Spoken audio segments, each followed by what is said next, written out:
For many years, Central Park was the city's economic engine.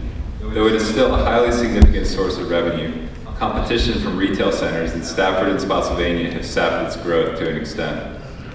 How do you suggest regaining Central Park's competitive advantage and reviving the struggling Celebrate Virginia South project? First off, the dynamic in the city has changed dramatically in the sense that you not only have Central Park, you have Central Park 1, 610, you have Central Parks 2, 3, and 4 down in Massaponax. The fact of the matter is, long term, the city is not going to be able to compete on the retail front with our neighbors.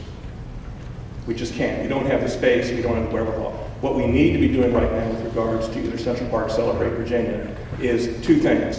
One, tourism is critical to this city, which means maintaining our historic character.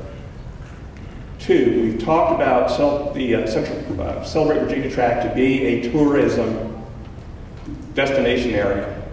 We need to be a little bit more proactive both on that and the front of bringing higher end employment here. We have tourism zones, we have tech zones, but if nobody's going out and doing anything, because frankly Stafford and Spotsylvania have tourism zones and tech zones, they're nothing new.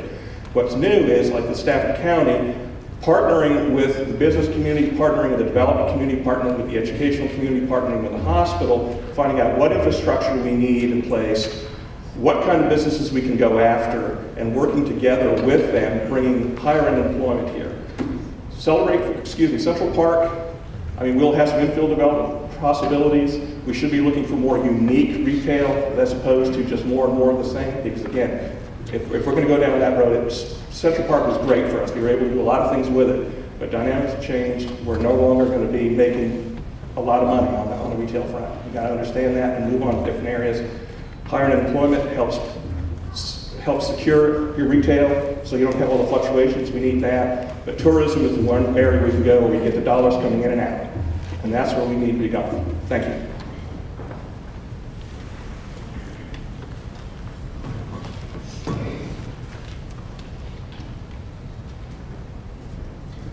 Again, the short answer on that is the Planning Commission was asked that question to kind of envision where we go next with that project.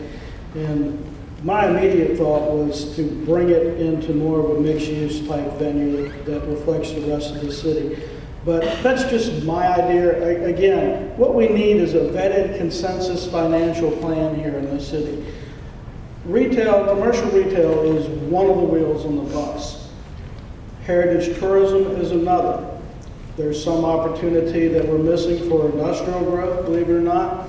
There are several wheels on the bus that are underinflated right now. And when it comes down to it, it's diversity. I watched men drink themselves to death and commit suicide when the FMC plant closed. And I know that we're stronger now because of the diversity we have in the city. And we need to continue to grow our economy, again, in a way that reflects who we are, but in a way that diversifies it.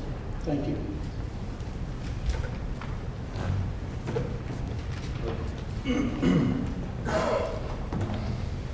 You know, the problem with Central Park, although it's an amazing asset for our city, is that Spotsy and Stafford can create Central Park and even our suburbs 10 times over.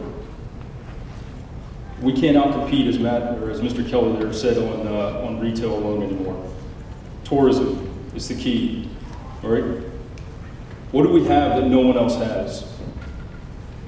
A vibrant arts community. Artists aren't flocking to subdivisions to sell their wares. They come to a very vibrant and eclectic downtown area that attracts them. We've got that. Nobody else can reproduce that. It'll take them a couple hundred years. What else do we have that no one else has? We've got a riverfront flowing right through our city. We've got a couple key assets that give us a competitive advantage over all of our neighbors, and we've got to absolutely leverage those. Economic development, in closing here, has to get beyond retail. And the final thought I would say is that it has to, as Mr. McAfee and Mr. Kelly both alluded to, drive professional jobs. Thank you. Thank you. The retail picture has absolutely changed in the past 10 years. And Central Park, while it is still part of our economic engine, it is not all it used to be. And there are other games in town. What we need to focus on is what that area can look like in the future. I envision as potential an office park. There's plenty of parking, and there's not always parking in other areas downtown. There's a lot of potential there. We have to be able to work with the developers and realize that.